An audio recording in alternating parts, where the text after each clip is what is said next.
এরকম ধরনের আপনারা খুব সুন্দর সুন্দর ফটো আপনারা নিজেই কিন্তু এডিট করতে পারবেন মাত্র এআই এর মাধ্যমে। আপনারা যদি এরকম সুন্দর সুন্দর ফটো আপনারা নিজে এডিট করতে চান এআই এর মাধ্যমে, তাহলে আপনাদেরকে আজকের এই ভিডিওটা শেষ পর্যন্ত দেখতে হবে। তো চলুন শুরু করছি আজকের এই ভিডিও। প্রথমে আপনাদেরকে হাইপিক অ্যাপে চলে আসতে হবে। তো আমি হাইপিক অ্যাপটাকে ওপেন করে নিচ্ছি। এই হাইপিক অ্যাপটা যদি আপনাদের কাছে না থাকে তাহলে আপনারা যাবেন আমার ভিডিওর ডেসক্রিপশন বক্সে। আমার ভিডিওর ডেসক্রিপশন বক্সে একটি টেলিগ্রাম চ্যানেলের লিঙ্ক পেয়ে যাবেন। সেই লিঙ্কে ক্লিক করে আপনারা পেয়ে যাবেন আমার টেলিগ্রাম চ্যানেলে এই হাইপিক অ্যাপটা। তো আপনারা সেই হাইপিক অ্যাপটাকে ওপেন করবেন। ওপেন করার পর আপনারা ভিউস অলে ক্লিক করবেন। দেন এখান থেকে আপনারা অল ফটোতে ক্লিক করে দেবেন।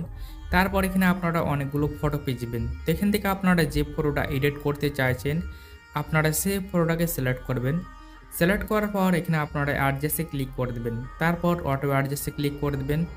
অটো অ্যাডজাস্টে ক্লিক করার পর অটোমেটিক্যালি সেই ফটোটা অ্যাডজাস্ট হয়ে যাবে। তারপর গ্রুপ অপশনে ক্লিক করে দেবেন। গ্রুপ অপশনে ক্লিক করার পর ফটোটাকে গ্রুপ করে নেবেন।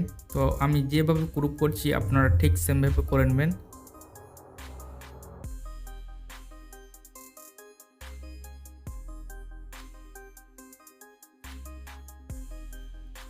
গ্রুপ করার পর আপনারা এআই এক্সপ্যান্ডে ক্লিক করে দেবেন। তারপর এখানে আপনারা অ্যাপসেট রেশিও দেখতে পাবেন। তো এখান থেকে আপনারা 2.3x সিলেক্ট করবেন।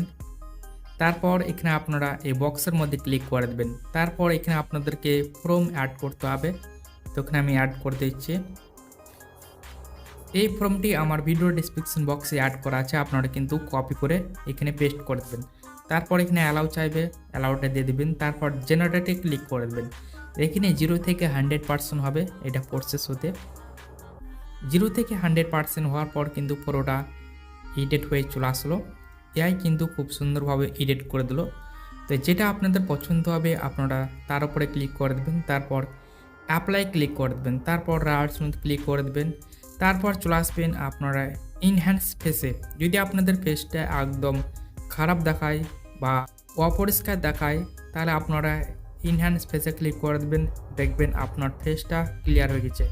তারপর ইনহ্যান্স ইমেজে ক্লিক করে দেবেন। এটাও আপনারা কিন্তু অন করে দেবেন।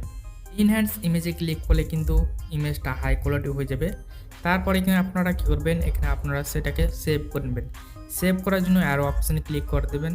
দেখবেন অটোমেটিক্যালি সেটা সেভ হয়ে যাবে।